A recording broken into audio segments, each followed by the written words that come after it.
India news के digital platform पर आप सभी का बहुत स्वागत है। चुनावी इस माहौल में बिहार की राजनीति में अक्सर वो ट्विस्ट एंड टर्न्स जो आ रहे हैं सामने, वो चर्चा का विषय बने हुए हैं और बड़ा दिलचस्प इस इलेक्शंस को बना रहे हैं। इन सब के बीच में बिहार में पप्पू यादव जब अपनी पार्टी का विलय कांग्रेस में करे तो सवाल ये आने लगा कि भाई कहां से और कैसे वो चुनावी मैदान में उतरेंगे। पूर्णिया सीट पर दावा उन्होंने ठोका तो उधर बीमा भारती जेडीयू का दामन छोड़कर तेजस्वी यादव से मिलती हैं और तेजस्वी यादव कमिटमेंट दे देते हैं पूर्णिया सीट को लेकर। फिर जैसे जैसे वक्त नजदीक आया ये सवाल उठने लगा कि इंडिया गठबंधन के ही दल हैं कांग्रेस और आरजेडी, अब ऐसे में बीमा भारती पीछे हटेंगी या पप्पू यादव पीछे हटेंगे। एंड मूवमेंट पर पप्पू यादव ने ये कह दिया लालू यादव को रिक्वेस्ट के मोड में कि भाई 4 अप्रैल को मैं नॉमिनेशन दाखिल करूंगा, आपके आशीर्वाद की जरूरत होगी। मैंने आपको परिवार माना है, आप भी 2-3 लोगों से अलग हमें भी अपना परिवार मानिए। यानी कि तंज भी था, रिक्वेस्ट भी थी, अपील की, लेकिन अपील कुछ काम नहीं आई। अब नतीजा ये है कि आरजेडी की तरफ से बीमा भारती नॉमिनेशन कर चुकी हैं और पप्पू यादव जिन्होंने अपनी पार्टी का कांग्रेस में विलय किया था, अब निर्दलीय ही उन्होंने नॉमिनेशन फाइल कर दिया है। लेकिन इनके बाद कांग्रेस आला कमान की तरफ से कहा गया आप अपना नॉमिनेशन वापस लीजिए, ये प्रेशर उन पर आने लगा। तो पप्पू यादव का एक वीडियो जो सोशल मीडिया पर अब बहुत तेजी से वायरल है, पप्पू यादव जो बाइक पर रौला दिखाते हुए नॉमिनेशन फाइल करने के लिए गए थे और वो भौकाल नजर आ रहा था, वो पप्पू यादव अब मंच से जब चुनावी जनसभा को संबोधित कर रहे हैं तो अपनी बात कहते कहते फूट फूट कर रोने लगे। रोते रोते उन्होंने बताया कि कैसे ये जिंदगी अब उनके लिए बेकार हो गई है और कैसे वो राजनीति छोड़ने का प्लान कर रहे हैं। हालांकि अक्सर आप राजनेताओं को यूं भावुक अंदाज में देखेंगे तो उसका अलग एक इम्पैक्ट होता है और इमोशनल कार्ड के तौर पर पप्पू यादव के इस बयान को देखा जा रहा है, जिसमें पप्पू यादव ये कहते हैं कि 14 दिन हो गए मैं टॉर्चर सह रहा हूँ, मुझे बहुत ज़्यादा टॉर्चर किया जा रहा है, न जाने क्यों मेरे पीछे पड़े हैं। और बार बार पूर्णिया की जनता को संबोधित करते हुए वो बता रहे हैं कि पूर्णिया की जनता उनके लिए कितनी खास है और कितने डेडिकेटेड वो पूर्णिया के लोगों के लिए हैं। इस तरह की इमोशनल अप्रोच अक्सर नेताओं के जरिए की जाती है, लेकिन अब पप्पू यादव के इन आंसुओं के बाद, इस भाषण के बाद बीजेपी के निशाने पर आ गए हैं पप्पू यादव और बीजेपी के कुछ नेताओं के जरिए 2 वीडियोस पोस्ट किए गए हैं।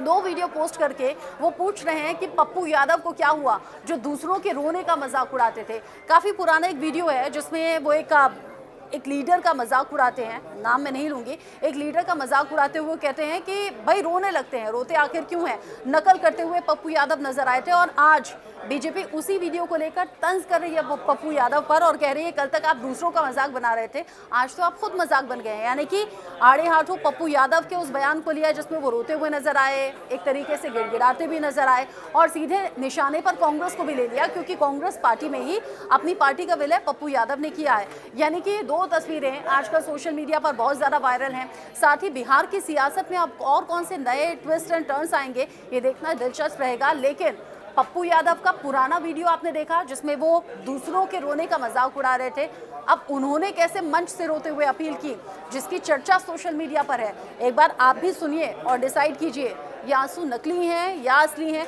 और इन आंसुओं का कितना फायदा पप्पू यादव को मिलने वाला है। आपका अनुमान क्या कहता है? आपके कमेंट का इंतजार रहेगा। आपके हर दुख में मैं खड़ा होता हूं, फिर भी आप हमको लात मारते हैं। क्यों जाऊं मैंने पूरा? आपके लिए लालू यादव सब कुछ हो जाता है।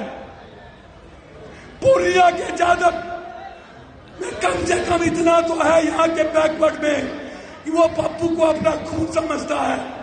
हमको तिरस्कार करते हैं, वहां हमको अपमानित करते हैं। ऐसी जिंदगी जी के क्या करेंगे?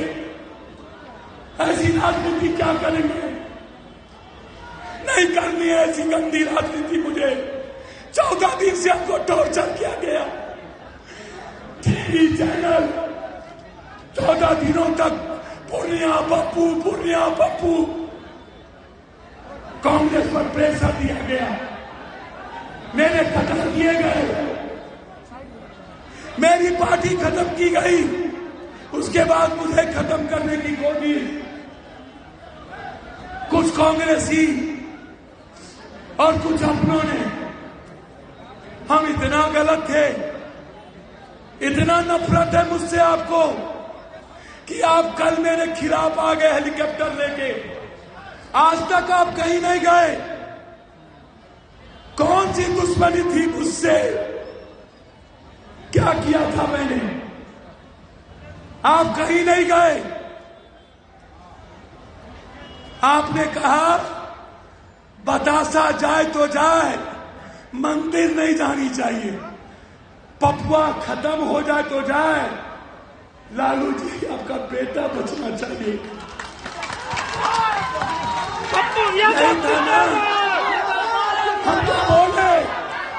हम बोले लालू जी को, हम आपके बेटे के साथ रहेंगे। आप बनाइए मुख्यमंत्री। जिसका बाप एक उसका बात एक, जिसका बाप दो उसका बाप दो। हमने कहा पूर्णिया नहीं छोड़ेंगे, नहीं छोड़ा। हमने कहा मरना पसंद करेंगे, कांग्रेस नहीं छोड़ेंगे। जब तक जिंदा हैं तब तक राहुल गांधी और प्रियंका गांधी की विचार हमारे जिंदगी में दफन होगी, हम उसे नहीं छोड़ेंगे। और तीसरी बात याद रखिएगा, मैं इंडिया गठबंधन मजबूत हो, मैं प्रयास करूंगा। लालू जी हमारी बहन है मीसा रोहनी, जहां मेरी जरूरत होगी मैं खून दे के भी अपनी बहन के लिए मदद करने का प्रयास करूंगा। मैं चाहूंगा मैं इस बिहार में सभी जगह इंडिया गठबंधन के लिए काम करूंगा, सिवाय एक जगह जहां एक व्यक्ति की जिंदगी का कत्ल किया गया, वो है सिवान। मैं मरते दम तक हिना साहब के साथ खड़ा रहूंगा। सब कुछ छोड़ दूंगा, लेकिन हिना साहब को इस हाल में नहीं छोड़ूंगा। कल आप आए मेरे यहां, बगल में आप तारिक अनवर लड़ रहे थे, नहीं गए। किशनगंज में जावेद साहब लड़ रहे थे, नहीं गए। और आज राजद के राज्यसभा एमपी नामांकन भर दिया। यही है सेक्युलरिज्म। कन्हैया ने क्या बिगाड़ा था आपका? पप्पू यादव समझ में आया। निखिल बाबू को क्या बिगाड़ा था? केदार पांडे जी का पोता अश्वत्थ पांडे का सीट क्यों ले लिए? प्रभुनाथ सिंह जी के बेटे का सीट क्यों छीन लिए? जिस शाहबुद्दीन ने अपनी जिंदगी दे दी, उसका सीट क्यों? और सिर्फ नफरत पप्पू से। मैं लालू जी जब भी मुख्यमंत्री बनाने की बारी आएगी, मैं आपको वचन देता हूं, यदि जनता, मैं एक तरफ कांग्रेस को संकल्प के साथ नंबर 1 करने का प्रयास करूंगा, और दूसरी तरफ 25 में हमारी कोशिश होगी, जो संकल्प है पप्पू यादव का, हर गरीबों की जिंदगी के घर में रोजगार, भ्रष्टाचार को मिटा देना, और गरीब खाना नहीं जाएगा, गरीब अस्पताल नहीं जाएगा। पहले पप्पू यादव का आदमी अस्पताल के पास होगा, हमारा आदमी आम आदमी को अस्पताल ले जाएगा। थाने में मेरे लोग होंगे, जहां कोई भी केस हम देखेंगे, हम ईमानदारी के साथ आपसे आशीर्वाद, हम 7 महीना प्रणाम पूर्णिया, सलाम पूर्णिया, जोहार पूर्णिया, आपके पैर छुए हैं घर घर, चाहे वो आदिवासी भाई हो। मैं हर आदिवासी भाइयों की, नौजवान और उसकी पढ़ी लिखी बेटियों के लिए मैंने संकल्प लिया उसकी जिंदगी बदलने के लिए।